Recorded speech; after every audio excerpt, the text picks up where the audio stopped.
Surah apa Surah 14.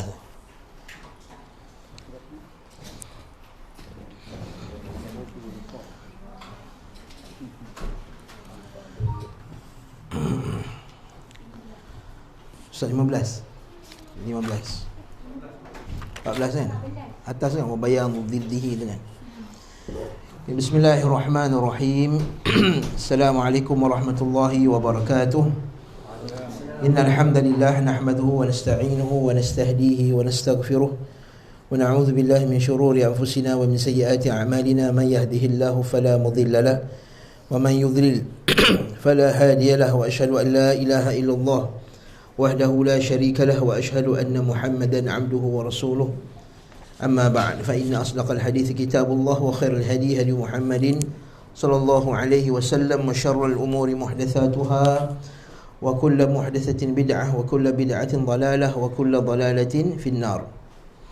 Hari ini kita sambung surah 14 pada perkataan al-Imam al-Mujaddid Syekh Muhammad bin Abdul Wahhab rahimahullahu ta'ala dalam kitabnya Ushul Sittah, wa bayanu dhiddihi alladhi huwa syirku billah, dan penjelasan lawan daripadanya iaitu syirik kepada Allah.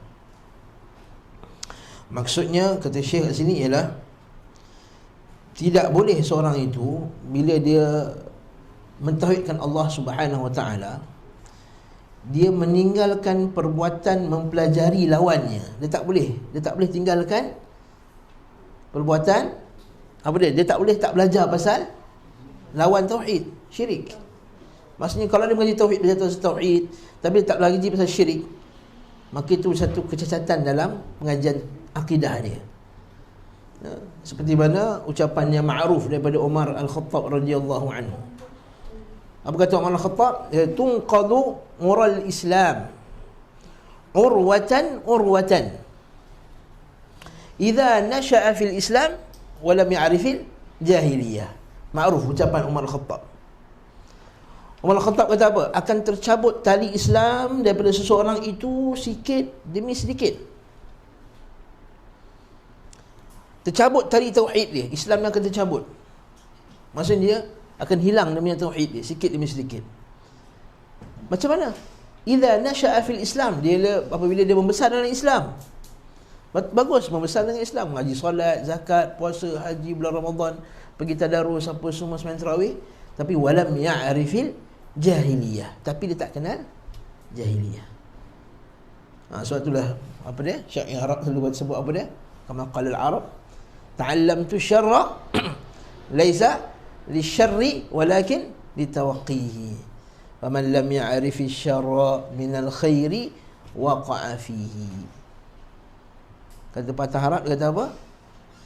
Ta'allamtu syarra laisa lisyarri. Aku mengaji benda yang jahat bukan sebab aku nak buat benda jahat tu, walakin litawaqqihi, tapi untuk apa? Untuk jaga diri aku daripada benda yang jahat tadi. Faman lam ya'rifi syarra minal khairi waqa'a fihi. Siapa yang tak tahu pasal benda jahat, dia akan terjatuh dalam benda yang jahat tadi. Sebab ni kita mengaji pasal tauhid, syarat tauhid, apakah dia tanggungjawab tauhid, rukun-rukun tauhid apa semua, syarat kalimah tauhid, rukun kalimah tauhid. Kita akan mengaji juga apa yang didduhu. Pada kata Syekh ni, wa bayanu dhiddihi alladhi huwa syirku billah. Kena mengaji apa yang lawan daripada syirik, lawan daripada tauhid tadi, iaitu syirik kepada Allah Subhanahu wa taala. Sebagaimana kita mengaji wudu, kita belajar pembatal wudu. Sebagaimana kita mengaji salat, kita mengaji pembatal salat. Kita belajar tayamum, mengaji pembatal tayamum. Begitu juga kita mengaji pasal tauhid, dan kita mengaji pasal pembatal tauhid. Dan dalil dalam masalah ni sangatlah banyak. Naam. Kata Syekh, mari kita baca sini. Kata Syekh Saleh Fauzan Al-Fauzan, Diddut tauhid, bawah sekali. Asyirku billahi azza wa jalla. Fattauhidu huwa ifradullahi bil ibadah.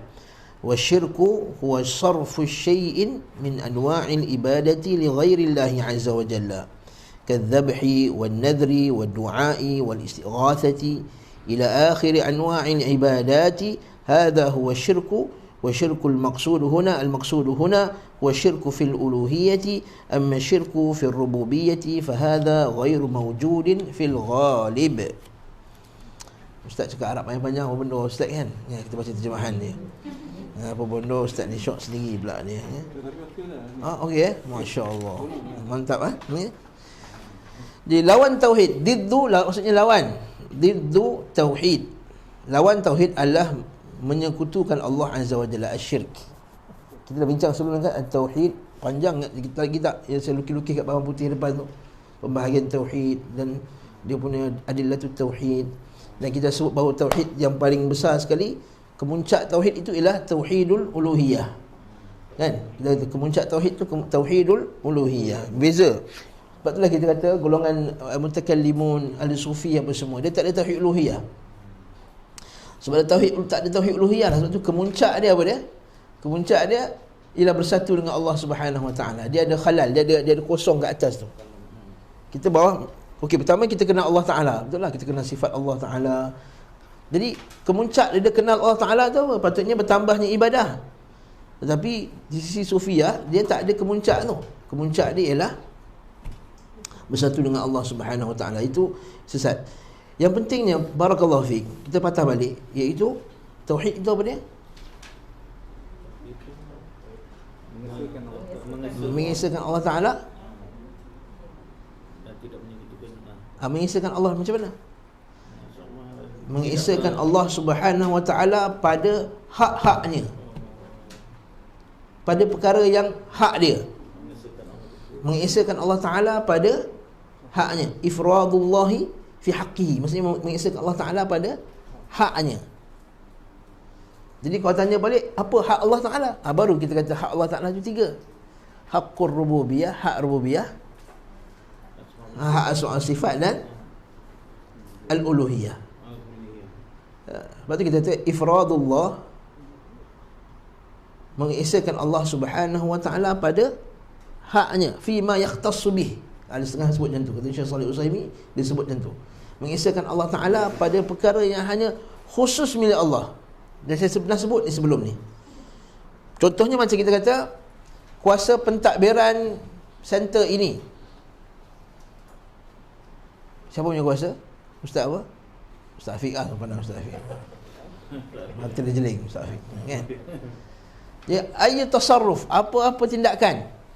Nak tukar pelajar ke, nak tukar silibus ke, nak apa ke, nak tambah kursi ke apa, tak ada siapa boleh langgar.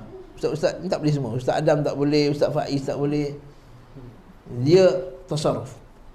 Jadi kalau saya kata Ustaz Afiq ada orang lain yang berkuasa kat dalam tempat ni, dia boleh tukar aircon yang suka hati, maka saya telah mensyirikkan Ustaz Afiq lah. Telah mensyirikkan dia lah, menjadikan baginya partner. Mensyirikkan ni senangnya, jadikan dia ada partner lah. Jadikan dia ada partner. Partner tu sama ada partner kehidupan isteri ke, kan? Sebab tu Allah Ta'ala kata subhanallazi lam yattakhidh, alhamdulillahillazi lam yattakhidh waladan wa lam yakul lahu syarikun fil mulki. Kan? Dia tak ada syarikun fil mulk. Ma lahu fihima min syirkin. Wa ma lahum minhum min zahir. Wa ma lahu minhum min zahir. Wa ma lahum fihima min syirkin. Mereka tak ada apa-apa partnership pun dalam alam ini. Jadi kalau saya kata ada ustaz lain, ada orang lain yang berkongsi kuasa, saya telah mensyirikkan Ustaz Afiq. Seorang lelaki, dia kahwin satu lagi isteri, dia telah mensyirikkan isteri yang pertama dia. Betul tak? Ke saya salah istilah? Betul? Betul tak? Ustaz, saya rasa salah istilah tu. Asal? Mensyirikkan perkahwinan. Jadi bukan mensyirikkan Ustaz Afiq, mensyirikkan huda. Mensyirikkan apa? Huda. Al-huda.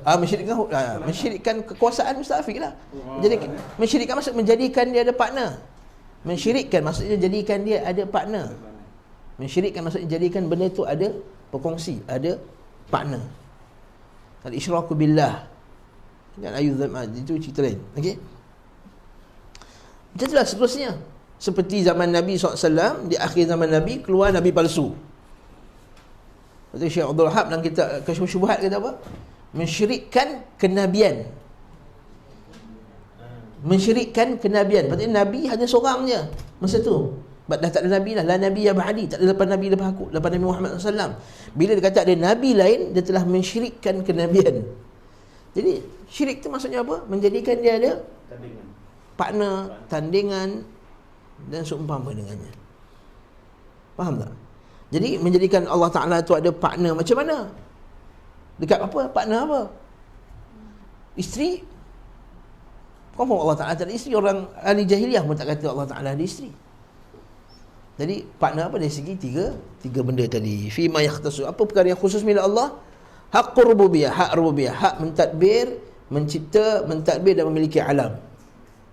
Jadi siapa yang kata Allah Ta'ala ada partner dalam mencipta, mentadbir dan memiliki alam, dia telah mensyirikkan Allah Ta'ala. Seperti ada orang kata ada orang yang kontrol hujan. Ada yang kata dia feng shui. Tahu feng shui? Feng shui ya. Feng shui ni apa?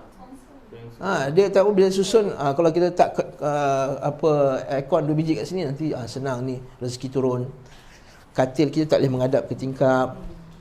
Cahaya tu kena betul, kalau tidak nanti rezeki. Sebab itulah sebagian orang dia percaya feng shui ni. Ini juga syirik. Okay? Maksudnya menjadikan bagi Allah Ta'ala ada partner dalam menentukan turunnya rezeki ila akhirih. Faham tak tu? Jadi itu dalam rububiyah.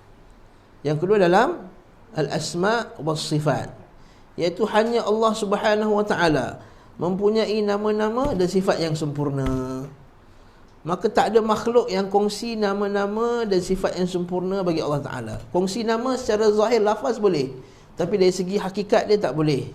Contohnya ada orang nama Aziz, Allah Ta'ala pun Aziz juga. Imra'atu Aziz, kan? Zaman Nabi Yusuf tu, orang kata Zulaikha tu kan, isteri Aziz. Aziz kongsi nama tak? Kongsi. Jadi kita jangan ayat laqad ja'akum, kat situ ada 3 nama yang Allah Ta'ala kongsikan nama Nabi dengan Nabi Muhammad SAW. Laqad ja'akum rasulun min anfusikum azizun alaihi ma'anitum harisun alaikum bil mu'minin fa in tawallaw faqul hasbiyallahu la ilaha illa huwa alaihi tawakkaltu rabbul arsyil azim. Betul kan? Laqad ja'akum rasulun min anfusikum azizun alaihi ma'anitum harisun alaikum bil mu'minin raufun rahimun. Allah Ta'ala gelar Nabi dalam ayat tersebut, ada Aziz, ada Rauf, ada Rahim. Tiga-tiga tu nama Allah. Kongsi tak? Ya, kongsi. Tapi bukan kongsi hakikat. Itu juga dengan tapi namun sebahagian nama tak boleh kongsi langsung. Sebahagian nama tak boleh kongsi langsung. Contoh apa nama apa? Allah. Tak boleh kita letak orang tu nama Allah. Betul. Alhamdulillah, Allah Ta'ala jadikan fitrah pada manusia. Tak ada manusia letak nama anak dia Allah. Alhamdulillah. Tak ada manusia semenjak zaman jahiliah sampailah zaman kini ni, tak ada orang kafir letak anak dia God. Tak ada. Sebab tu fitrah manusia, tu fitrah manusia. Tak ada orang letak nama anak dia God ke, ataupun orang Arab letak nama Allah, tak ada. Okey. Nama lain mungkin ada, tapi nama Allah. Hatta orang Arab tak ada siapa letak nama anak dia Rabb dengan Ar-Rabb dengan maksud Ar-Rabb tu. Lepas tu perkataan Rabb sekalipun tak ada. Mungkin Rabbul Bait, Rabbud Dar, mungkin boleh terjadi. Tapi Rabb tak ada. Menunjukkan bahawa fitrah mereka, bahawa mereka tahu mereka tu bukan Tuhan. Atau budak main game pun God mode, dia tak kata God je, God mode. Dia main tu jadi terror. Okey. Barakallahu fik. Itu dalam masalah asma' dan sifat. Maka tak ada orang kata aziz, karimnya dia macam karimnya Allah, rahimnya dia macam rahimnya Allah, rahmannya dia macam Rahman. Nama Rahman lagi langsung tak boleh kongsi langsung. Tak boleh letak nama anak Rahman je, tak boleh. Okey, begitu juga nama Mutakabbir. Apa beza Abdul Rahman dengan Abdul Rahman? Abdul Rahman dengan Abdul Rahman. Itu kan tanya cikgu bahasa Arab. Itu alif lam syamsiah dengan alif lam qamariyah. Guru tajwid. Abdul Rahman dengan Abdul Rahman, itu masalah alif lam syamsiah dengan alif lam qamariyah. Itu kena tanya Ustaz Adam kita, dia guru Quran. Itu kalau siapa tu Abdul Rahman, salah hija je lah dari segi sebutan. Tapi yang nama yang disukai Allah Ya, nah, ahabbul asma' ila Allah Abdullah wa Abdul Rahman wa asdaquha Al-Harithul Hammam. Naam, jadi Abdul Rahman tu lain. Ini Rahman je, nama Rahman. Sebab tu antara kejahatan apa Musailamatul Kadzab, apa dia digelar? Rahmanul Yamamah. Rahmanul Yamamah. Dia gelar diri dia Rahmanul Yamamah. Siapa tu nabi palsu tu? Musailamatul Kadzab, Rahmanul Yamamah. Naam.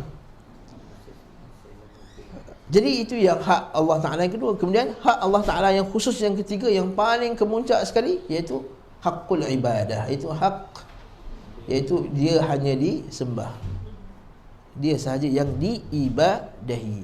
Dan bila kita sebut ibadah, apa dia? Yang dulu saya tulis ukis banyak-banyak kat depan.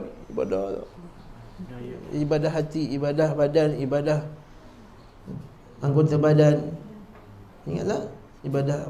Apa itu ibadah? Setiap perkara yang Allah cinta, Allah Ta'ala cinta dan redha, itu ibadah. Dan bila Allah Ta'ala cinta, dia akan perintahkan.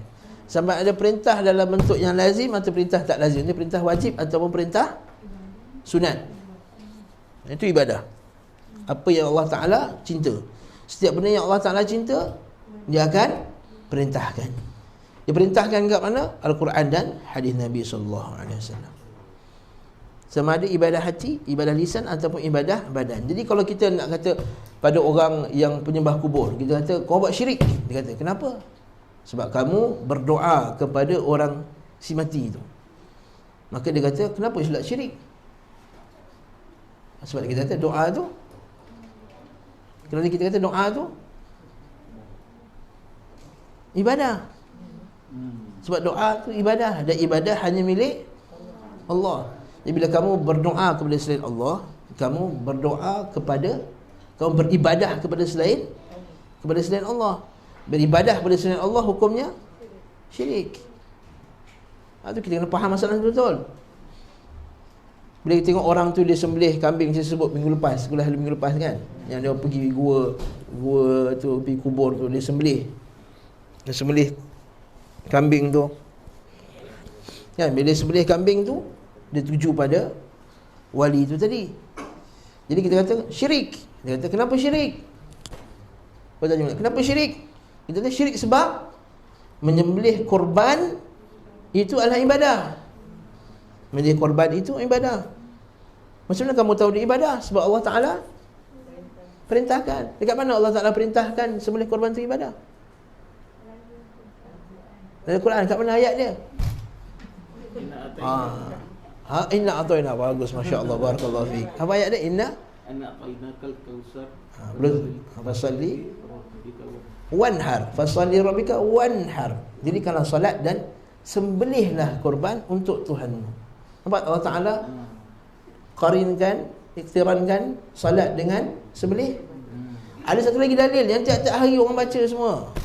Orang Melayu Malaysia mesti, Islam Malaysia mesti hafal doa ni masa kecil lagi. Dalil dia apa dia? Tak hari baca. Kecuali orang nak mengaji sunnah, dia baca dia lain sikit. Apa dia? Doa iftitah. Kat mana Ustaz doa iftitah? Itu kena belajar maksud doa iftitah. So Ustaz Faiz ke Ustaz Adam ke Ustaz Afiq ke buat kelas maksud bacaan doa dalam solat. Itu wajib tu, mesti tahu tu. Apa dia? Allahu akbar kabira, walhamdulillahi katsira. Belum sampai lagi. Wa subhanallahi bukratan wa asila. Wajjahtu wajhiya lilladzi fatara as-sama hanifan musliman wa ma ana minal musyrikin. Tak sampai lagi.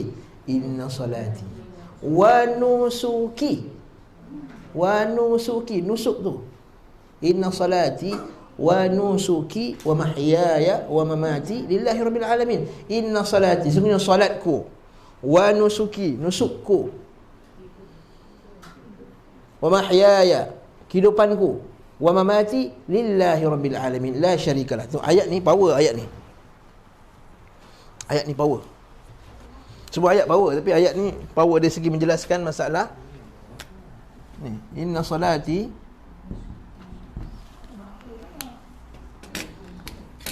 wa nusuki. Dalam satu ayat ni ada 5 istilal. Wa mahyaya wa mamati lillahi rabbil alamin. La syarika lahu wa bidzalika umirtu wa ana minal muslimin. Doa iftitah wa ana minal muslimin. Ayat wa ana awal muslimin. Jadi inna salati. Okey. Kat mana sembelih korban tu? Wa nusuki. Nusuk ni kalau kita tengok dalam terjemah dia kata ibadah aku. Tapi nusuk juga maksudnya korban. Nusuk juga. Sebab tu kadang-kadang bila kita tengok terjemahan kan orang tak perasan dia korban. Sebab kebanyakan terjemahan dia terjemahkan sebagai ibadah umum je. Sebab korban tu adalah ibadah. Sedangkan dalam antara tafsiran nusuk ialah korban. Dalam surah apa? Al-Baqarah tu kan. Fasiyamun apa tu? Bila la haula wala quwwata illa billah. Ayat min siyamin aw sadaqatin aw nusuk. Apa ayat tu? Pasal haji. Fala tahliku ra'usahum hatta yablugha al-hajju mahillah. Fa in kana bikum marid aw bihi adham fi ra'sihi fa fidyatum min siyamin aw sadaqatin aw nusuk. Apa Ustaz cakap tu? Ya Ustaz tunjuk. Tak pasti tengok je. Maksudnya macam ni, kalau kita ni pergi haji, pergi umrah, pergi haji, kita tak boleh cukur kepala. Bila kan dalam ihram kan tak boleh cabut rambut, tak boleh cabut ketiak, bulu ketiak apa semua tak boleh. Betul tak? Kalau kita cabut, dia kena bayar dam. Melayu kata bayar dam. Bayar dam tu apa dia? Sembelih seekor kambing. Sebab itulah Allah Ta'ala kata, kalau kamu ada sakit kat kepala kamu, gatal. Sahabat Nabi seorang dia kena apa? Kutu. Banyak sangat kutu kat kepala dia. Dia tak tahan.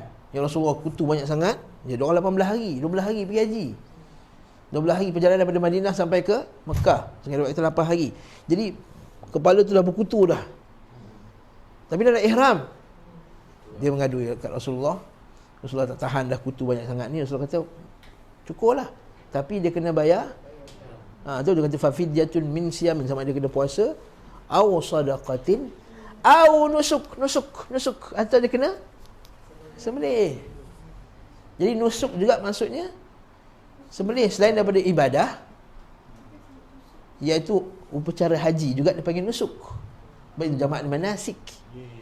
Kan? Khudhu anni manasikakum. Ambil daripada aku cara kamu buat haji. Kan? Jadi nusuk tu sembelih. Okey, jadi kat mana ayat ni kata sembelih tu ibadah? Jadi 5 petunjuk dalam ayat ni. Satu,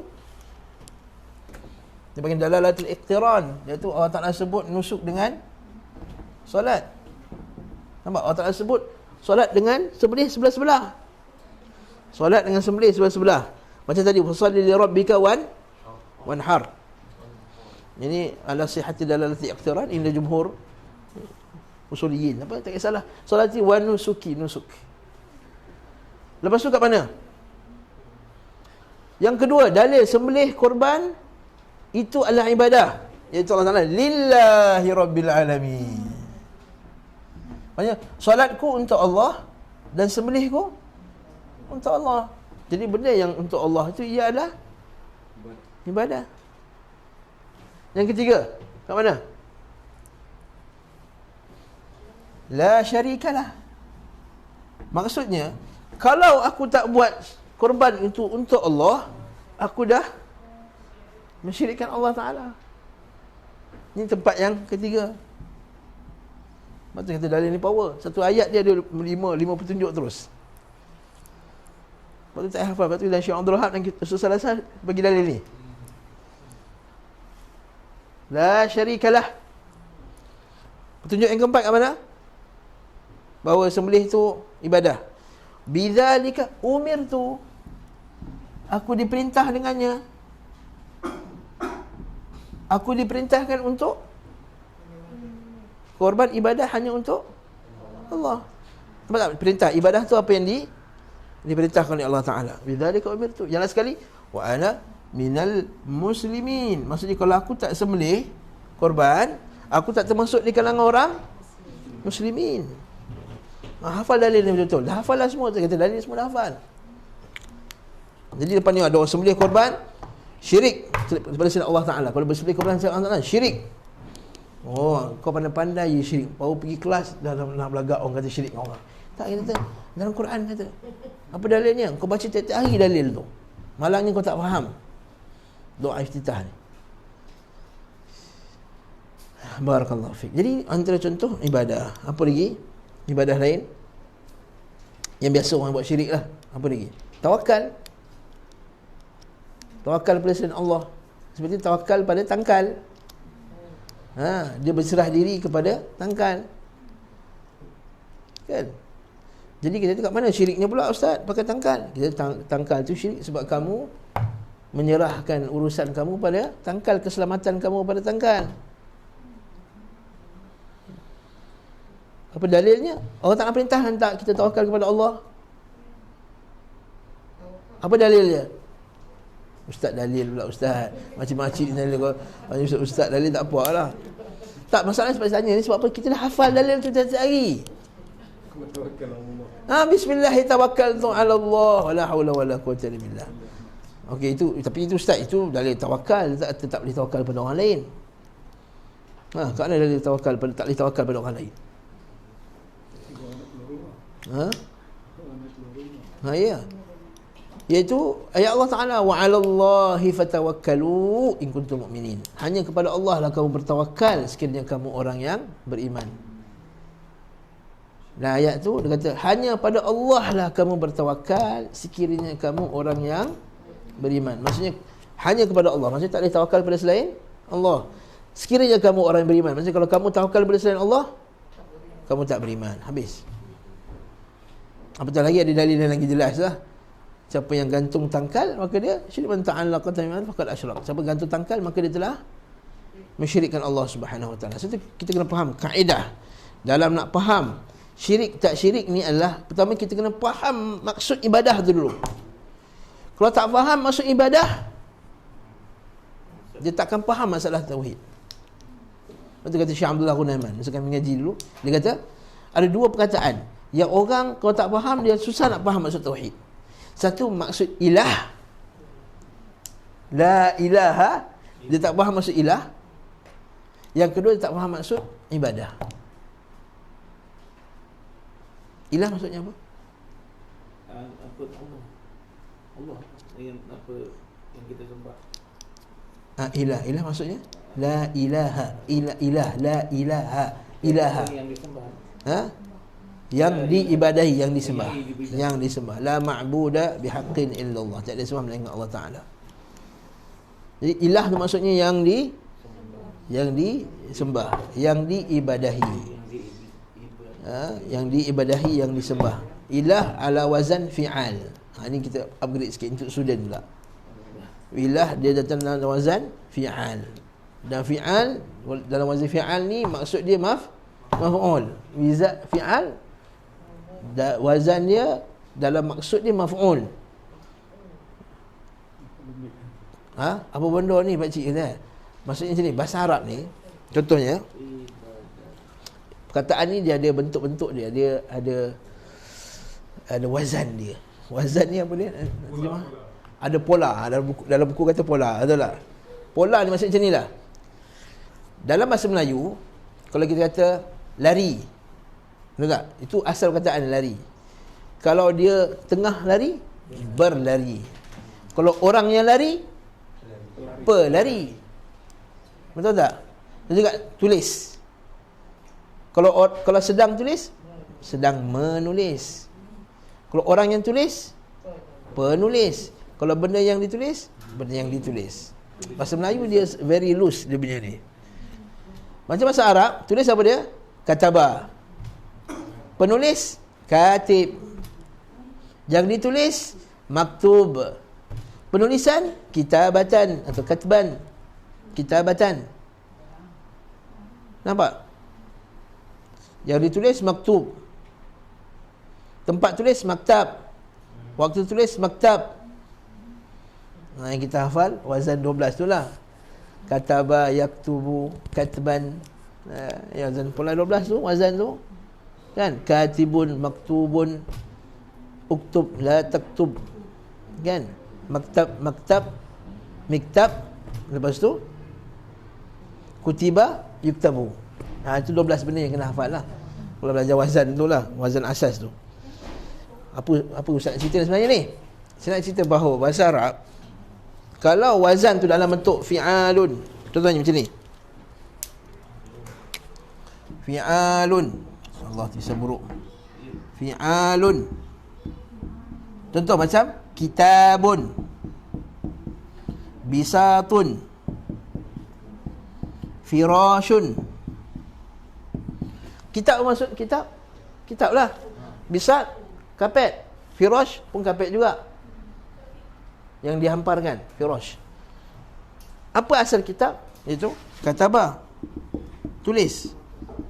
Jadi kenapa kitab dinamakan kitab? Sebab dia benda yang ditulis atau kumpulan tulisan.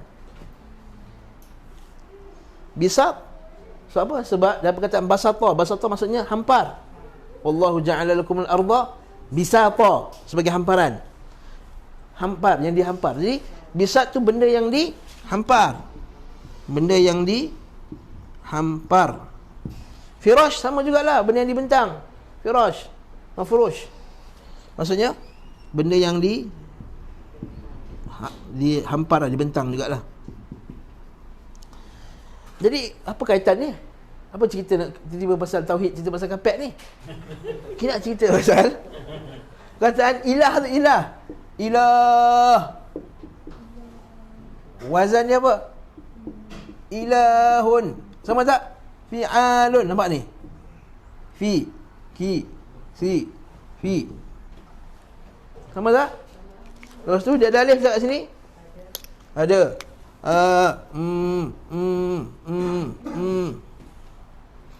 Firash, bisat, kitab, ilah. Jadi asal kataannya alaha ya'lahu, alaha ya'lahu, maksudnya sembah. Jadi ilah yang disembah, sebagaimana kitab yang ditulis, bisat yang dibentang, firash yang dihampar, ilah yang disembah. Itu asal usul kata ilah tu. Baru kita faham, baru kita boleh jawab Asy'ariyah ni, bantai Asy'ariyah kali. Sebab Asy'ariyah dia putar, dia kata ilahun rabbun ilah. Kita dari segi bahasa kamu dah lari. Rabb isim fa'il, rabbun isim fa'il, rabba yurabbi isim fa'il, rabbun. Bila rabb berat atau rabb tu dia buang, dia idghamkan, dia rabbun je. Itu cerita lain. Ilah. Jadi ilah tu maksudnya yang disembah. Daripada lam alif jadi alif semua. Daripada lam alif tu boleh jadi alif. Sebab apa yang ni alif kecil letak kat atas ni? Oh. Asalnya macam ni. Ilah. Tak perasan. Ilah. Saya tak perasan ni. Kalau tanya pula, mana kamu kata alaha tu sembah? Ada kona pula. Mana? Kita lihat dalam kamus lah. Allah masih sembah. Kata, itu kamus Wahabi, dia kata. Dia kata, tak. Syair Salma bin Abi Zuhair. Dia kata syair Arab jahiliyah dah sebut dah. Lillahi durrul ghaniyati tasabbahna wastarja'na minat ta'alluhi. Lillahi durrul ghaniyatil muddahi tasabbahna wastarja'na minat ta'alluhi. Habis cerita. Kan? Dan syair orang jahiliah tu dia kata apa? Lillahi durrul ghaniyat. Allah Ta'ala, ni orang jahiliah, ni orang jahiliah tu, orang Islam tau. Allah Ta'ala dia ada penyanyi-penyanyi wanita yang muddahi, kerja dia puji-puji Allah. Dia buat syair, nyanyi nasyid. Tu kalau seorang perempuan menyanyi nasyid puji Allah, sama macam jahiliah. Orang jahiliah dah buat dululah. Walillahi durrul ghaniyati muddahi. Muddah tu maksudnya al-madih. Orang musyrikin dulu Orang jahiliah dulu diupah perempuan untuk menyanyi, untuk puji Allah Subhanahu wa taala. Jadi dia kata apa? Lillahi, Allah Taala tu dia ada wanita-wanita, durul ghaniyat, ghani penyanyi. Al-muddahi, kerja dia untuk puji-puji Allah. Tasabbahna wastarja'na minat ta'alluhi.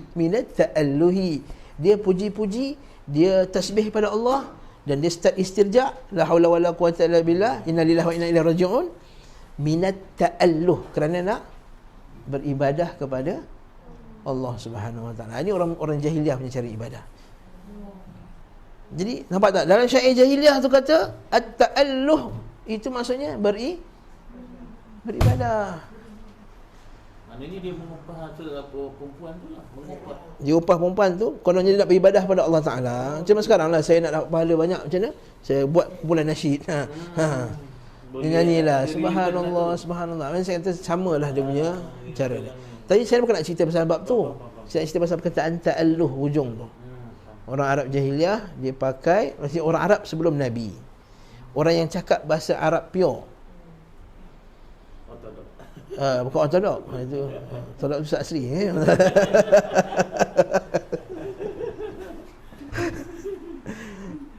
Ta'alluh tu maksudnya ialah kita ni, kalau kita tahu bahasa Melayu asli, kita tengok siapa?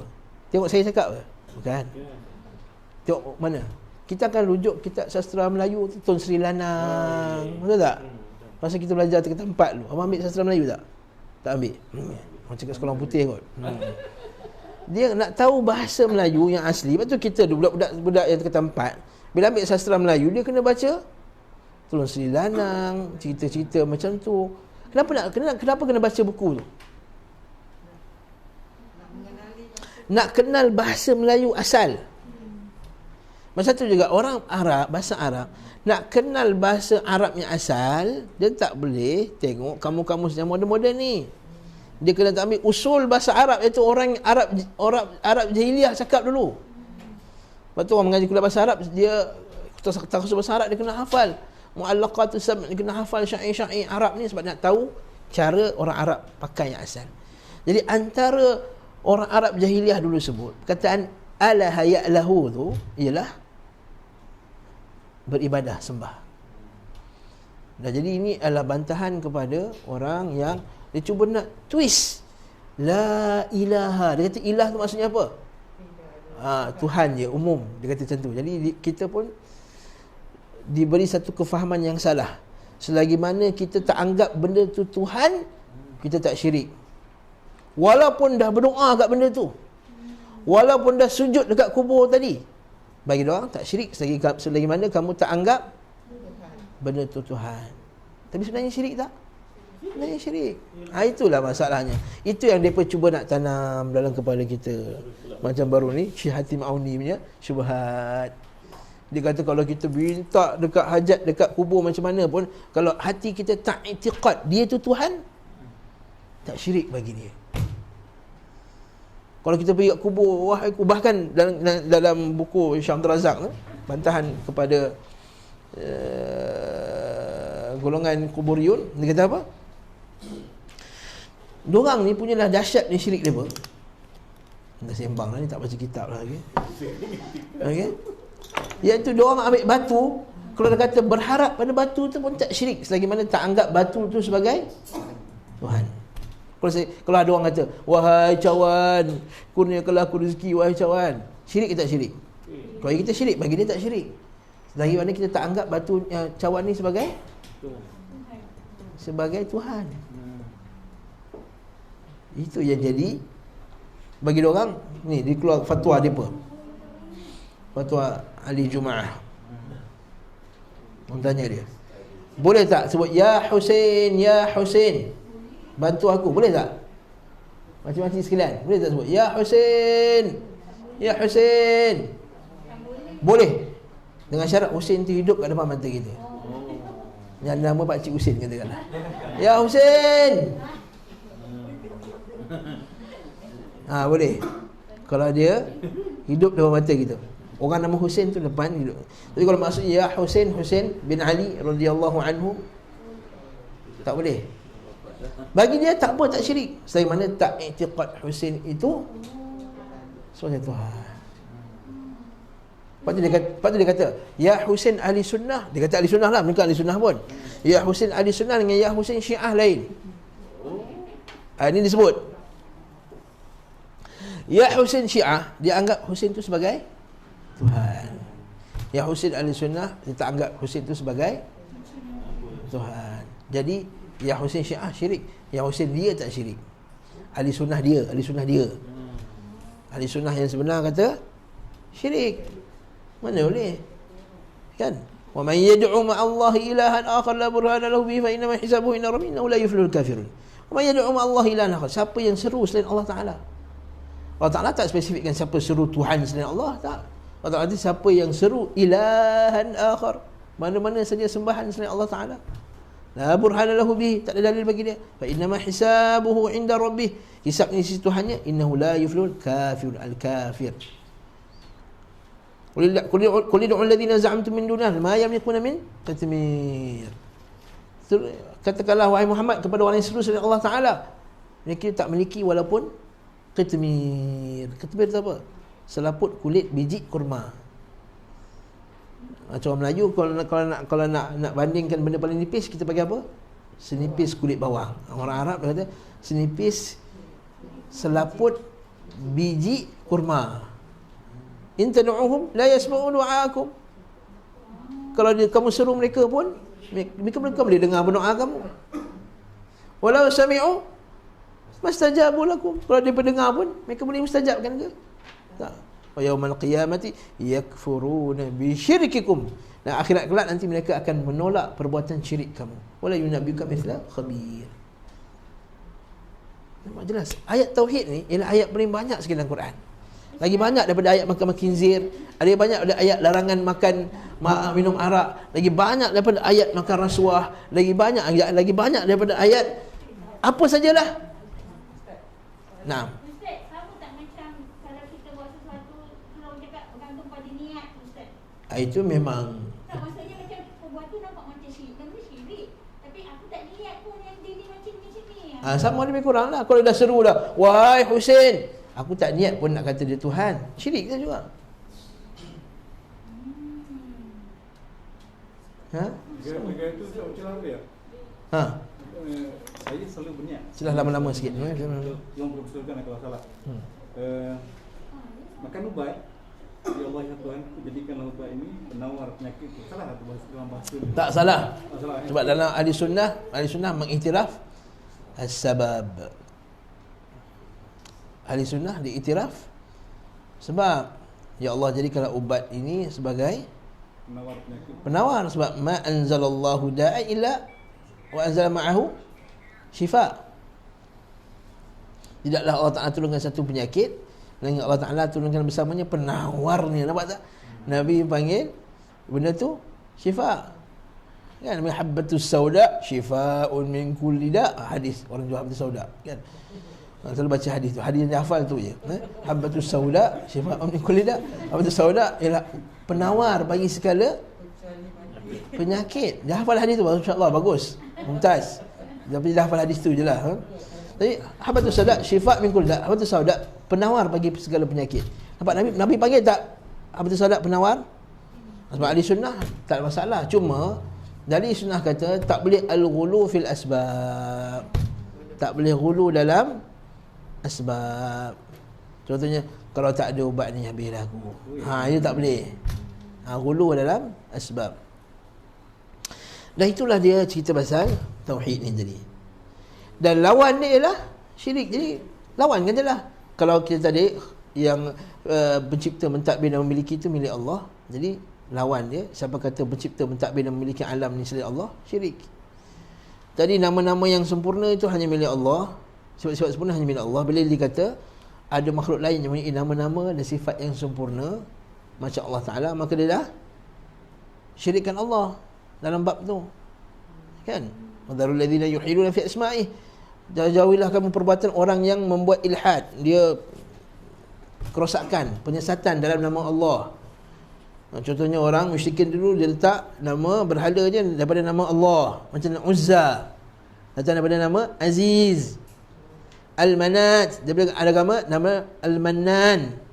Al-Lat daripada nama Ilah. Jadi dia pakai nama Allah Ta'ala untuk ijaz. Ataupun dia kata pada makhluk itu ada nama macam Allah Ta'ala, sifat macam Allah Ta'ala. Macam dia mendengar dia macam mendengar Allah. Lepas tu bila kita bila kita tengok anak-anak budak-budak muda tengok cerita kartun ke, tengok cerita Ultraman ke, tengok cerita X-Men ke, kita kena bagi komen kat mereka. Dia tengok X-Men tu seorang perempuan tu dia boleh kontrol angin tu kan. Itu syirik tu. Tak ada manusia boleh kontrol angin. Ni Allah Ta'ala bagi dia macam Nabi Sulaiman. Tak ada siapa boleh kontrol angin. Tak ada siapa yang boleh kontrol awan. Ila akhir ayat. Okey. Nah. Dah, mari kita baca. Jadi bila kita baca tengok anak-anak kita kartun, kita kena komen. Superman boleh dengar hujung dunia tu boleh. Tengok. Jadi kita kena komen ni syirik ni mana boleh dengar semua suara. Dan cerita X-Men tu ada satu profesor tu. Dia boleh tahu semua dalam hati manusia. Dia ada mission dia dah tahu hati manusia semua. Syirik tu. Tak ada siapa yang boleh tahu dalam hati manusia melainkan Allah Subhanahu Wa Taala. Jadi dia boleh tahu semua. Jadi kita kena bagi komen dekat orang yang tengok ni, komentar ini tak boleh, ini syirik, tak betul. Okay? Kadang-kadang kita nak halang orang tengok, susah dia tengok belakang-belakang kita. Tapi bila kita tahu, kita tengok, kita bagi komentar yang sepatutnya. Bukan saya suruh tengok. Cerita munafik tu syirik juga. Munafik tu saya tak tahu, saya tak tengok. Cerita Melayu saya tak tengok. Cerita Melayu boring. Okay? Lawan tauhid adalah menyekutukan Allah Azza wa Jalla. Jadi tauhid adalah mengesakan Allah dalam ibadah. Jadi tauhid kalau dari segi khusus ialah mengesakan Allah dalam ibadah. Tauhid dari segi umum yang tadi tu, mengesakan Allah Ta'ala pada hak-hak Allah, pada perkara yang khusus baginya. Sedangkan syirik adalah memalingkan sesuatu dari jenis-jenis ibadah kepada selain Allah, seperti menyembelih yang disebut tadi dah. Nazar. Nazar ni apa? Nazar bukan niat. Kalau macam tu, sahaja aku bernazar solat zuhur 4 rakaat kan Allah Ta'ala. Kalau nazar tu niat, bolehlah nazar tu solat al-asri 4 rakaat. Nazar tu apa? Itu macam janji. Senangnya janji pada Allah Subhanahu Wa Taala untuk mewajibkan pada diri kita benda yang tak wajib. Habis cerita, itu nazar. Nazar ni apa dia? Berjanji pada Allah nak wajibkan ke atas diri dia perkara yang tak wajib. Kalau kata saya bernazar nak pakai tudung orang perempuan, itu tak jadi. Sebab pakai tudung dah memang wajib. Saya bernazar nak solat 5 waktu sehari semalam, tak jadi. Tapi kalau kata saya bernazar nak puasa setiap kali hari Isnin, setiap hari Isnin, maka puasa Isnin yang asalnya sunat dia jadi wajib.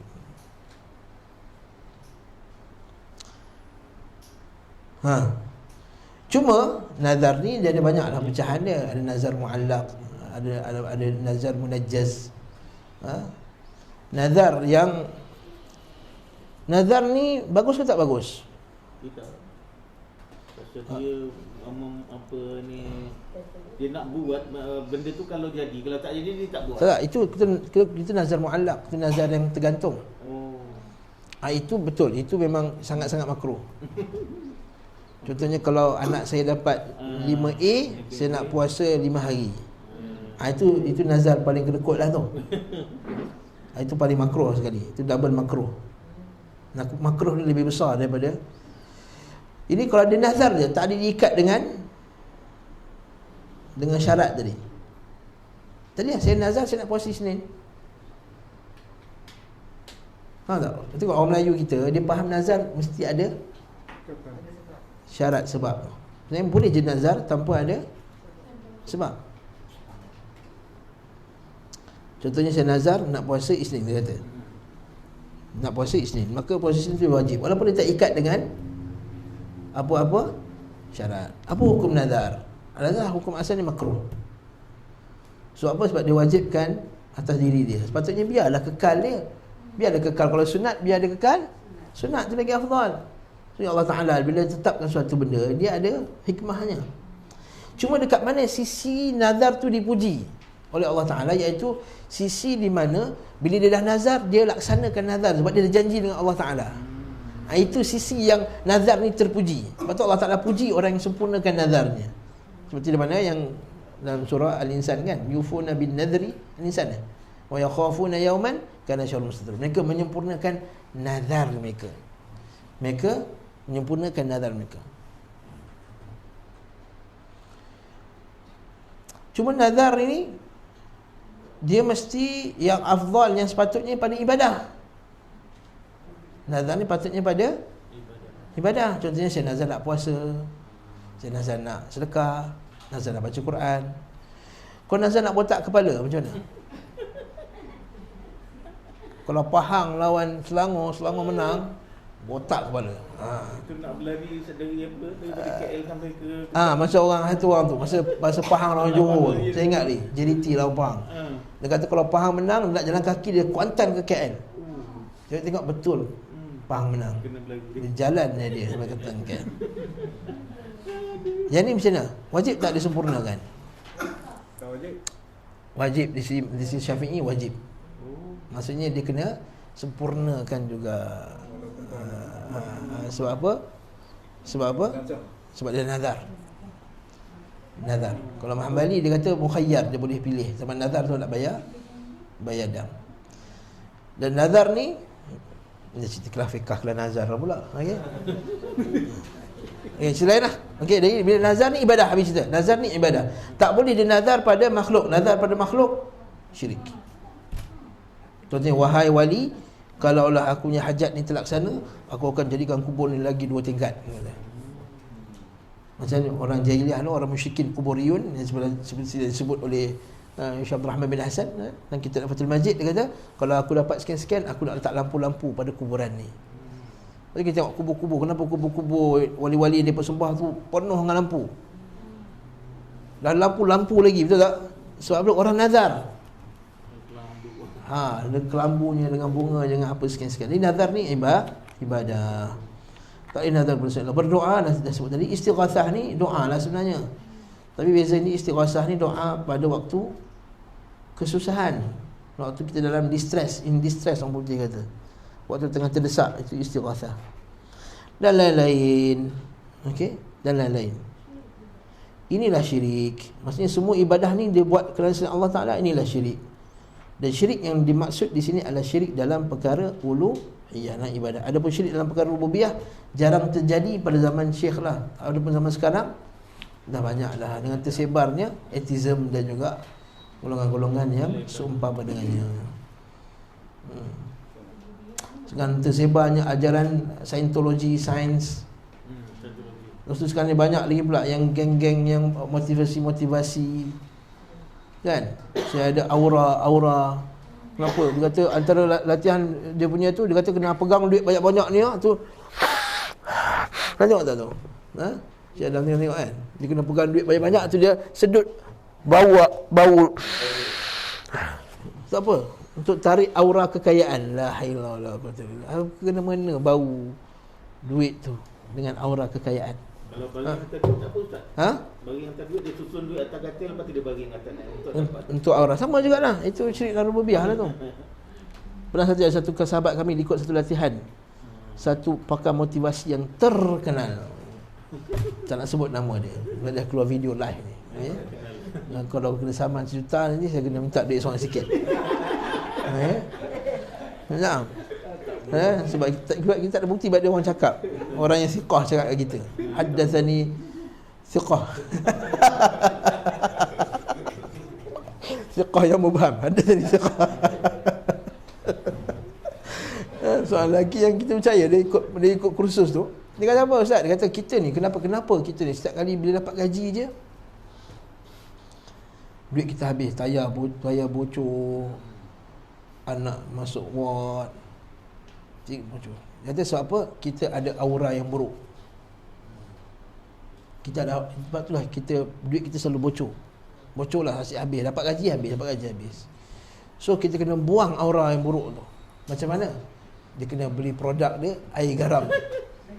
Satu jenis air garam yang dijual, mandi untuk buang aura tu. Allah musta'an. Ini sama dah macam orang bukan Islam yang percaya pada benda-benda ni semua, mandi sial apa semua tu. Sambung, fal umamu kulluha muqirratun bitauhid ar-rububiyyah ittiraran lam yajhadhu illa man tadahara bil inkar ma'a annahu ya'tarifu bihi fil batin li'anna al-iqrar bihi daruri فالجميع يعرف أن هذا الخلق وهذا الكون لا بد له من خالق وهذا الخلق الذي يسير لا بد له من مدبر ليس موجودا بمجرد الصدفة أو موجودا من نفسه أم خلقوا من غير شيء أم هم الخالقون أم خلقوا السماوات والأرض بل لا يوقنون. Kerana seluruh umat pasti mengakui tauhid rububiyah. Maksudnya siapa yang fitrah dia salim, fitrah ni okey, dia pasti mengaku ada satu Tuhan yang mencipta alam tanpa bisa menolaknya. Tidak ada yang menentangnya kecuali orang yang terang-terang mengingkari, namun bersamaan itu dia mengakuinya di dalam batin. Maksudnya macam orang komunis, kan? Bila dia sakit akhirnya dia berharap somebody, satu kuasa yang sembuhkan dia. Walaupun awal-awal dia nafikan, seperti mana yang telah dihikayatkan daripada Stalin kan. Stalin kan dia ketua komunis. Lepas tu bila dia sakit tenat tu, dia kata dia berharap ada satu kuasa yang dapat menyembuhkannya. Atau fitrah dia mesti nak rasa ada Tuhan. Kerana pengakuan tauhid rububiyah adalah sesuatu yang tidak bisa diingkari. Semuanya mengetahui bahawa makhluk-makhluk dan keberadaan alam ini pasti ada penciptanya, dan makhluk yang berjalan teratur ini pasti ada yang mengaturnya. Maksudnya kalau kita kata iPad ni, kita kata dia terjadi dengan sendiri, tiba-tiba datanglah skrin datang, angin tiup, wayar ni tiba tercampur dengan ini, lepas tu panas, terbakar, melekat, kan? Tak logik. Sebab tu dia panggil teori sudfah ni, dia panggil teori chaos theory. Dia panggil the theory of chaos. Dia kata alam ni terjadi macam mana? Dia panggil theory of chaos. Dia panggil. Ini dulu teori ni dapat anugerah Nobel ni. Punya bodoh punya teori ni dapat anugerah Nobel. The chaos theory. The chaos theory ni macam mana? Dia kata alam ni belagak-belagak jadi bumi. Belagak-belagak jadi angin. Belagak-belagak jadi gas. Sebab itulah Syekh Wahiduddin Khan, walaupun dia bukan Salafi lah, tapi dia dah jawab golongan ni. Jadi chaos teori lah teori yang paling tak apa-apa sekali. Dari segi akal tak terima, dari segi matematik pun dapat dibuktikan dia tak logik. Chaos teori ni senang lah, macam ni lah nak faham. Letak tepung kat situ, butter kat ujung sini, gula kat sana, telur kat sini, vanila dekat sini, tunggu berapa ratus tahun, tiba jadi kek sebiji. Mungkin satu hari kambing tu tersepak telur, pecah. Sekali ada angin tiup tepung tu pula. Lepas tu ada kucing lompat atas tu, terkacau. Lepas tu ada pula yang terlanggar gula, tertuang dalam tu. Dibancuh. Lepas tu tiba-tiba macam mana termasuk dalam satu bekas, tersepak pula tengah matahari panas. Jadi kek. Macam tu lah. Itu dia panggil teori chaos. Ini teori yang paling bodoh sekali. Tak logik. Syekh Wahiduddin Khan dibawa dari segi matematik, senang cerita. Dia kata contohnya, ini sains pula. Tadi bahasa Arab, ini sains pula.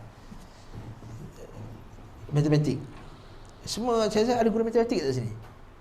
Bekas guru matematik. Bekas penuntut matematik. Saya penuntut matematik. C3 SPM Admat, kan? Jadi nak kata ada kebarangkalian, tak? Kebarangkalian. Dalam alam ni ada banyak gas. Saya dah ingat lagi. Entah ada apa gas? 46, 36. Budak-budak SPM selalu dah hafal tu. Yang tu kotak tu. Carta tu, gas, berapa banyak gas? Ada kasi lebih kurang 30 lebih atau 40 lebih gas. Okey. Gas tu bila bercampur-bercampur dia akan hasilkan benda lain, betul tak? Satu molekul air lah, molekul pula. Maksudnya air dia punya dusuk yang paling kecil sekali, panggil molekul tu, dia adalah gabungan daripada CO2 kan? H2O CO2 pula. H2O maksudnya 2 hidrogen 1 oksigen. 2 hidrogen 1 oksigen, betul tak? Baik, daripada banyak-banyak gas dalam dunia ni, 2 hidrogen tu kena gabung dengan 1 oksigen untuk hasilkan 1 molekul air. Masya-Allah. Kalau lah pakai teori chaos, apakah kebarangkalian dia untuk 2 H2O tu bergabung dengan ni? Berjuta tuan-tuan Allah. Satu daripada juta-juta kali kebarangkalian. Kebarangkalian ni apa dia? Kalau kita ada shilling. Ni berapa sekarang ni? 10 suku. Okey, sikit lagi. Saya ada shilling, ada saya shilling. Kepala ekor. Kalau saya baling, saya tutup ni. Berapa kebarangkalian kepala, berapa kebarangkalian ekor? 50-50 lah. Betul tak? 50-50. Okey. Betul tak? Kalau saya ada 2 shilling pula. 2 shilling. Okey, nak cerita ni. 2 shilling. Berapakah kebarangkalian untuk kalau saya tutup ni dua-dua kepala? Ni puluh juga. Tak. Dia boleh jadi kepala ekor. Kepala ekor kepala. Ekor 1/8. Banyak boleh jadi kebarangkalian. Betul tak? Maksudnya saya kena pusing 8 kali baru dapat 1. Makin tambah dia punya, kata ni 2 shilling, semua nak dapat kepala. Lagilah kebarangkalian makin lama makin bertambahlah. Dia boleh jadi kepala, kalau semua kepala, saya nak semua kepala. Jadi boleh kepala ekor. Kepala ekor, kepala ekor. Kepala ekor, kepala. Maksudnya lagi susah. Kalau 2 shilling 3 shilling lagi merepek. 4 shilling makin lama makin banyak. Gas ada 50 lebih tuan-tuan. Gas untuk bergabung, tiba-tiba gas 2 datang, hidrogen datang, tiba-tiba terkena dengan 1 oksigen. Dia punya kebarangkalian tu, kata Syekh Wahiduddin Khan, hampir berbilion. Maksudnya kena try banyak kali barulah boleh bergabung. Dan itu hampir mustahil dalam matematik. Jadi Syekh Wahiduddin kata, macam mana orang boleh percaya teori chaos ni? Dia tak mungkin tiba belanggar dia jadi bumi, belanggar jadi planet, belanggar jadi gunung cantik, belanggar jadi kuda, belanggar jadi kambing. Tak boleh punya. Dia tak boleh. Dia mesti ada yang ambil ni, gabungkan. Nah, jadi benda tersebut. Lepas itulah Syekh Saleh Sindi dalam kitab dia, Syekh Saif Al-Mubarak, dalam buku dia Ar-Rububiyah. Buku tu bagus, sangat bagus. Sebab kita sekarang ni zaman banyak orang etis. Dia kata ada 4 dalil nak isbatkan bahawa Allah Ta'ala tu pencipta. Dalil yang pertama, dalil sebab dan musabbab. Itu dalil paling senang sekali. Dalil sebab dan musabbab. Dan ini fitrah manusia. Kalau kita pergi kat budak kecil, kita tepuk belakang ni, lepas tu kita nyorok, mesti budak tu budak kecil, betul tak? Budak kecil kita tak ajar dia teori sains apa, tak pernah. Kita tak pernah pergi dia ajar ahli kalam, tak pernah mengajar. Kita mutahid, tak pernah mengajar. Tapi kalau kita sentuh belakang dia kan, siapa buat? Ayah buat Mana ada? Tipulah. Sebab kita sebelah dia seorang, betul tak? Dia pun lagi tahu. Dia seorang je bapak dekat sebelah dia.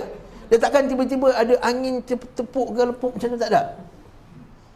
Fitrah manusia menunjukkan bahawa ada orang yang tepuk, maksudnya ada yang penepuknya. Itu dalil sebab wa musabab. Jadi kalau alam ni yang cantik, yang hebat ni, satu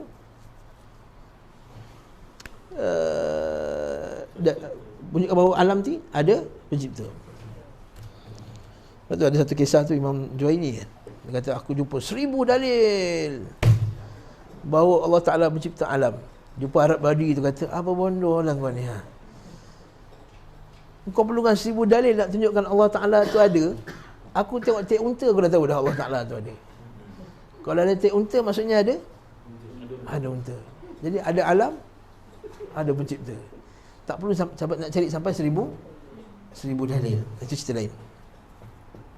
Antara dalil lagi Allah Ta'ala tu Rabb, dia panggil dalil al-inayah. Dalil inayah ni apa dia? Iaitu setiap orang dia punya keperluan tu, ada je benda yang boleh menyempurnakan keperluan dia. Contohnya, manusia ni dia ada mata, ada hidung, ada mulut kan. Kita ada paru-paru. Paru-paru nak bernafas. Ada pula gas untuk nak bernafas. Kita perlukan mata. Mata nak melihat, dah ada mata dah. Tapi mata tu perlu cahaya untuk melihat. Jadi ada pula cahaya, orang ada pula yang mencipta cahaya untuk kita boleh melihat. Kita nak makan, kita perut kita dah kosong, geruk-gerak nak makan. Dia makan, makanan dah masuk dalam mulut, makanan tu perlu diproses. Bila proses dia perlukan apa dia? Pengaliran darah. Ya, pengaliran darah untuk bergerakkan badan kita. Darah tu pula perlukan jantung. Jantung perlukan paru-paru, gas. Gas perlukan paru-paru perlukan gas. Gas datang daripada oksigen. Oksigen daripada pokok. Pokok nak hidup daripada daripada udara, karbon dioksida. Dia perlu bahan watanan nutrien. Pokok nak hidup pula kena ada matahari. Matahari tu pula untuk dia stabil, dia kena ada dalam sistem.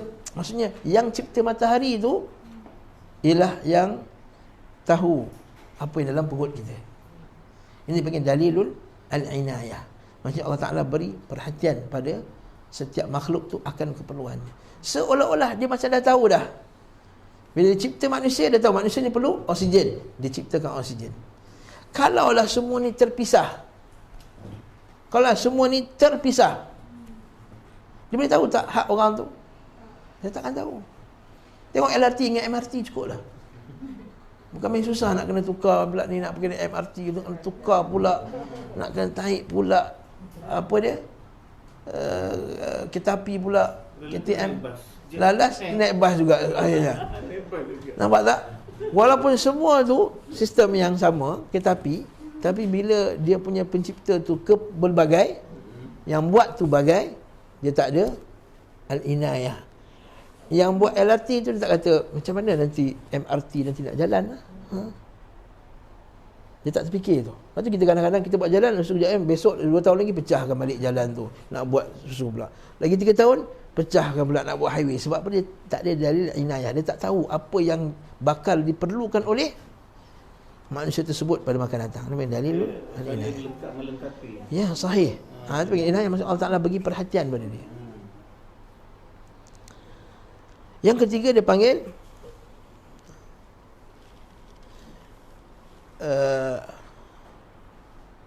dia ada 4 dalil, lupa lah nama dia. Yang ketiga ni dalil, maksud halusnya penciptaan Allah Azza wa Jalla. Itu menunjukkan bahawa apa dia? Jadi itu adalah pencipta. Kalau kita tengok benda yang dia tak ada pencipta, dia tak halus dia punya cara buat, betul tak? Kalau kita tengok chef, lagi halus cara dia masak tu lagi power, betul tak? Betul tak? Tukang masak tu dia tahu minit ke berapa masuk. Kita tengok rancangan masak-masak tu, dia punya cara tuang sos tu pun tik 2 titik macam tu je. Maksudnya apa? Halus. Kalau dia marah kalau kita tuang sos macam ni je. Kayu, kalau kita kata orang tu dia buat construction, kalau macam kasar-kasar ni kita tak power lah dia ni. Cara dia buat kerja tak halus, orang panggil. Tak halus, tak latif, tak detail. Jadi antara dalil kewujudan Allah Subhanahu Wa Taala dan dalil bahawa Allah Taala itu satu, dia panggil dalil di mana kehalusan dalam penciptaan Allah Subhanahu Wa Taala. Halusnya dari segi hujung-hujung penciptaan tu sangat detail. Sehingga pada hujung sekali kita manusia ni apa? DNA kita. Kita punya DNA. Dah kelas DNA pula. DNA kita. DNA ni apa?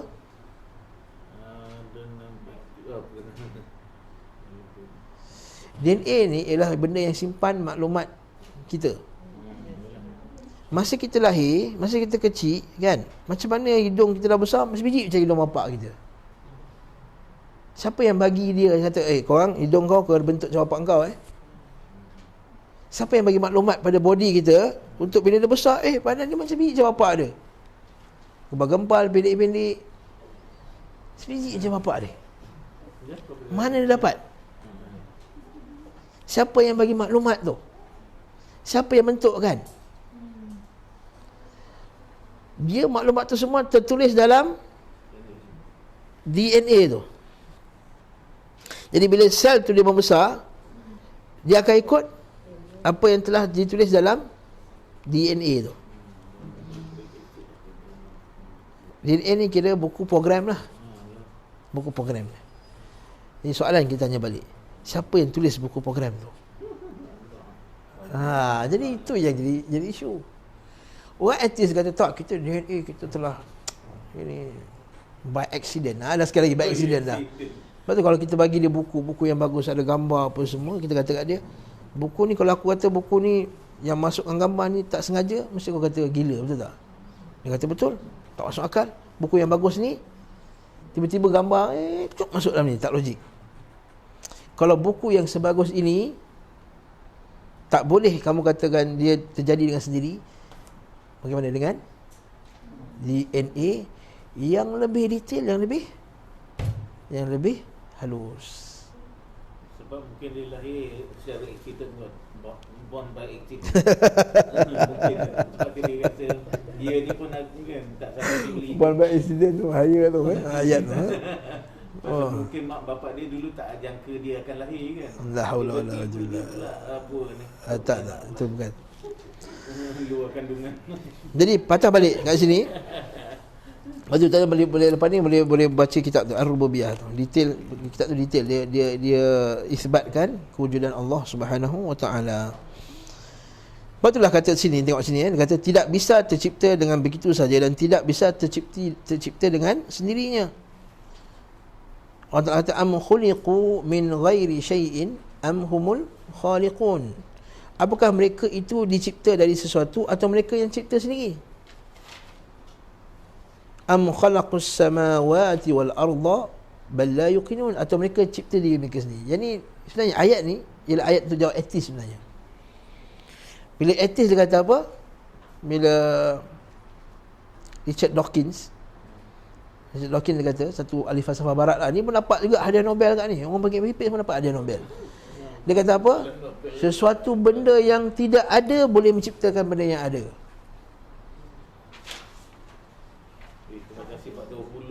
Benda yang tak ada, dia nothing can create something. Jadi orang semua, apa gila dia ni? Nothing can create something. So orang pun petikaikan dia dalam satu forum, dia kata nothing cannot create something. Nothing, benda yang tak ada. Allah Ta'ala kata am khuliqu min ghairi syai'in, adakah mereka dicipta dari sesuatu atau mereka cipta diri mereka sendiri? Kalau mereka cipta diri mereka sendiri, tak logik. Manusia cipta manusia, tak logik.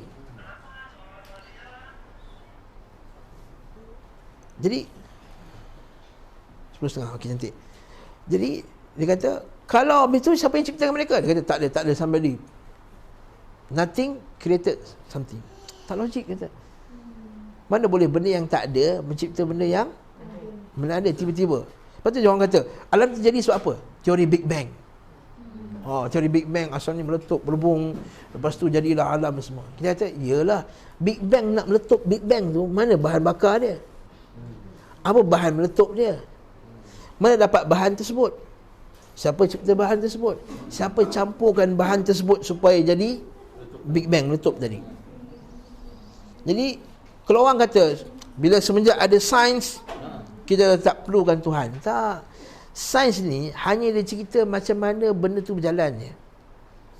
Lepas tu Dr. Ashkar dalam buku dia Al-Iman Billah, dia kata sains ni macam orang buka enjin, berhubung dia buka enjin. Macam mana kereta boleh berjalan? Oh, kereta berjalan sebab ada piston, sebab ada karburator tu campur minyak dengan angin, lepas tu terbakar perbung, tolak dia punya piston kan. Piston pun gelak tolak. Piston tu pula tolak dia punya apa benda lagi lah, macam-macam lah. Tu gerakkan tayar. Oh, okey. Itu ialah sains. Tapi sains dia cerita tak siapa yang pergi buat piston tu? Tak, sains hanya dicerita macam mana proses tu. Bila kita kata Allah Ta'ala turunkan hujan, kata taklah. Hujan ni sebab ada resapan wap udara naik ke awan. Bila awan tu berat, dia turun balik. Yes, betul. Itu proses hujan. Dan siapa yang cipta awan? Siapa cipta air? Siapa yang cipta matahari? Siapa cipta wap udara? Siapa cipta yang seumpama dengannya? Siapa yang tolak pula awan tu ke tempat tertentu untuk hujan? Sampai sekarang sains tak boleh nak bincangkan. Apa yang pergerakan, apa yang menentukan awan tu akan pergi sana hujan dan sana tak hujan? Tak ada, sains tak ada uraikan. Betul, Allah Allazi yursilus sahaba baina yadam rahmatih. Hatta idza aqallat sahaban thiqalan suqnahu li baladin mayyit. Wallazi yursilur riyaha bushran baina yaday rahmatih. Itu ayat di sebelahnya. Dan dialah yursilur riyah, dia dah hantar angin. Bushran baina yaday rahmatih, sebagai berita gembira dari sisi Tuhan, dari segi dia. Hatta idza aqallat sahaban thiqalan, sehinggalah bila awan tu dah berat, suqnahu li baladin mayyit, maka itulah kami hantarkan hujan tu di bumi yang dah kering, dah mati. Dan ayat ni Allah Ta'ala kata apa? Dia yang hantar angin. Sebab sekarang sains tak boleh cerita angin mana yang akan hantar hujan ke tak ke suatu tempat dan tidak. Tak ada. Ada awan yang tak bawa hujan, ada awan yang ada bawa. Sahih. Jadi barakallahu fikum. Jadi Allah Ta'ala kat sini, am khuliqu min ghairi syai'in am humul khaliq, atau mereka diciptakan atau mereka yang menciptakan? Mereka yang diciptakan. Jadi kalau mereka diciptakan, siapa yang ciptakan? Itu soalannya. Mesti ada pencipta. Kan? Am khalaqas samawati wal arda. Siapa yang dengar ayat ni? Adi bin Hatim, bukan? Seorang sahabat dia ni kena ikat. Dia kena ikat kat tiang masa dia ni tawanan. Dia kena ikat dekat masjid. Oh, yang tu Kaisar tu. Bukan. Dia ni orang kafir, dia kena ikat dekat masjid. Bila dengar ayat ni, am khuliqu min ghairi syai'in am humul khaliqun am khalaqus samawati wal arda, yuqin, terus kata kada qalbi an yatir. Hampir saja hatiku nak terbang kerana powernya ayat ni. Besok tu dia mengucap la ilaha illallah sebab dua ayat ni je. Akhirnya dia pun mengaku bahawa Allah Ta'ala tu Tuhannya. Sebenarnya mereka tidak meyakini apa yang mereka katakan. Wallahu ta'ala alam bissawab. Yuk. Yang kerajaan falak tu macam mana? Yang menentukan matahari bulan, kita puasa, kita raya. Okey. Ilmu perbintangan ni dia ada dua jenis. Dia panggil ilmu nujum. Ilmu nujum jadi dua. Satu yang syirik, satu yang ulama khilaf padanya, adakah dia makruh ke ataupun tak makruh.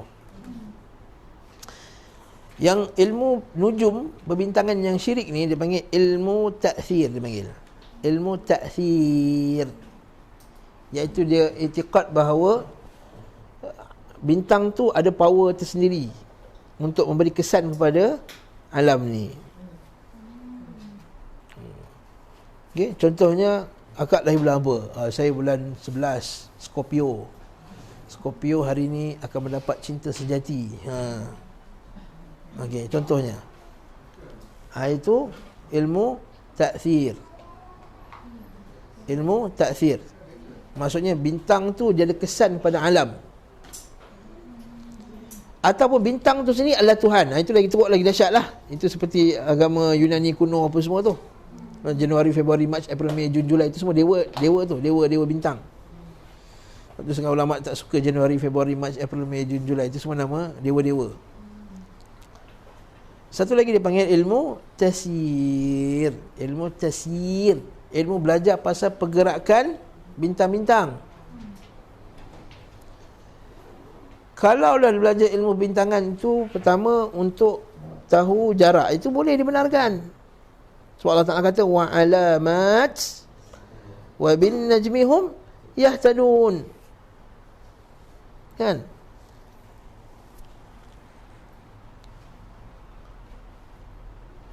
Jadi boleh gunakan bintang untuk tunjuk arah. Itu boleh. Tengok bintang. Itulah ahli astronaut ke, bukan astronaut, ahli kapal apa semua, dia tengok bintang. Satu lagi termasuk juga ilmu bintang adalah melihat, dia panggil manazil. Mana manazil? Maksudnya bulan ni kan ada bulan penuh, ada bulan separuh, ada bulan ni.